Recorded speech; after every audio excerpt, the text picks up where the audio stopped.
Балымнан қыстаулы медициналық тежерден автомашинасын айдауға қызығар едім. Себебі көпшілік инсанлардың өмірін сақтап қалуда тежерден автомашинасын айдаушысының орны айрықша.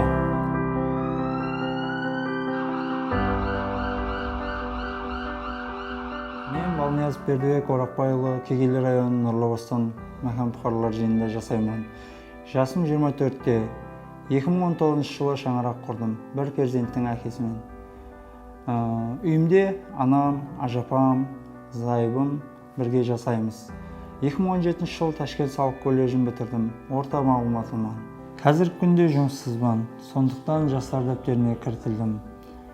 Өз қызығушылығым бойынша айдаушылық куәлігіне басы категориясында Subsidiya артикарында бейпыл оқытылып жатырмын. Бұл жерде мен қатары 20 жас жұмыссыз Subsidiya артикарында бейпыл оқытылып келмекте. Оқу барысында жол транспорт қағидалары, жол харекеті қағидалары, автомашинаны айдау, сергек болу, жолдарда абайлап жүру өз тиісті қанегелер бойынша үйретіліп келмекте. Қазірде әмелият уақытында спар, кобальт, хам және де басқа автомашиналарды айдап үйреніп келмекте мен. Айдаушылық куәлігін алғаннан соң районымыздың қыстаулы медициналық бірлеспес бөлімінде тез жәрдем автомашинасы айдаушысы кәсібін иелеу ниетім бар.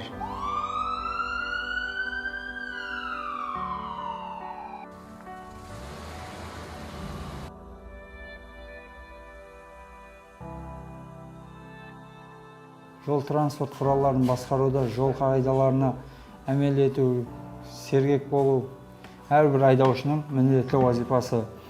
Себебі асығыстықпенен тасланған қадам бақытсыз қадіселерге алып келуі мүмкін. Бұны әрбір автомашина басқарушысы рөлге отырғанда кеуілден сезіну керек.